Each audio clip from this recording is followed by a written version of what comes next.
That is why the middleman came down himself, the younger friend whispered. Instead of waiting for mankind to climb up, the king crossed the distance himself. Yes, the younger friend sat speechless again. So when Jesus said, I am the way, he literally meant, I am the way back paradise. Home too. The older friend pointed at him, smiling. Now you are seeing it. The younger friend laughed in disbelief. This is insane. How did I never see this before? Because most people only hear fragments. But the Bible was always one connected story. The story of what? The story of a father restoring his family. Silence again. Then suddenly the younger friend sat upright. Wait, what if? The younger friend's voice lowered. What if the reason the enemy wanted mankind separated from the tree of life was because access to eternal life was always the real battle? The older friend stared at him, smiling slowly. Now you are asking dangerous questions. The younger friend laughed nervously. No, seriously. The serpent lied about the tree, and mankind lost access. Yes, and then thousands of years later. The younger friend's eyes widened. The middleman hangs on another tree. The older friend nodded slowly. And beside that tree, paradise reopens. Silence crashed over the room.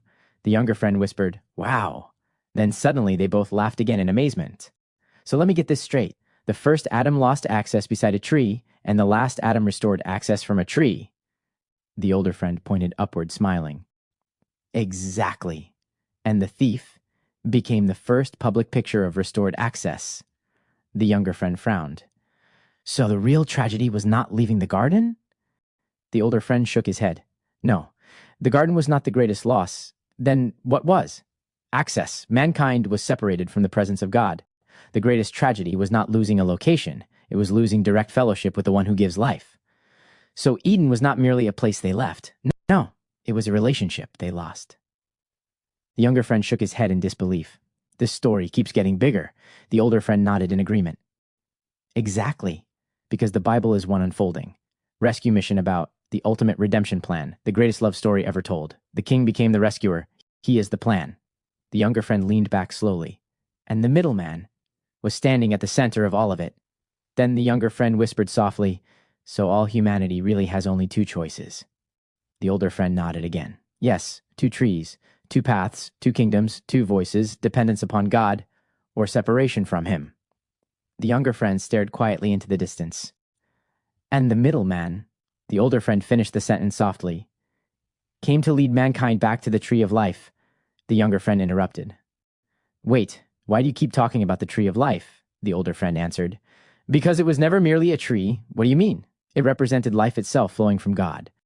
As long as access remained, mankind could live in fellowship with God. That is why the tree of life keeps appearing throughout the story. The younger friend blinked. Wait, you mean the Bible is really a story about access to the tree of life? The tree connected to paradise? The tree connected to eternal life? Now you are asking the right question. The older friend pointed upward.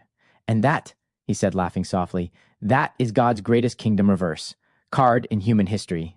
The younger friend nearly jumped out of his chair. Stop. God's greatest kingdom reverse card in human history. You can't be serious. What do you mean? Like the game? The older friend laughed harder. I knew that would get your attention. No, seriously. Explain that right now. The older friend leaned forward. You really want to see how deep this goes? Yes. Are you sure? Yes. The older friend smiled. Then remember this. None of this surprised God. Not Eden, not the serpent, not the fall, not the exile, not the cross. God's kingdom reverse card, his rescue plan for mankind.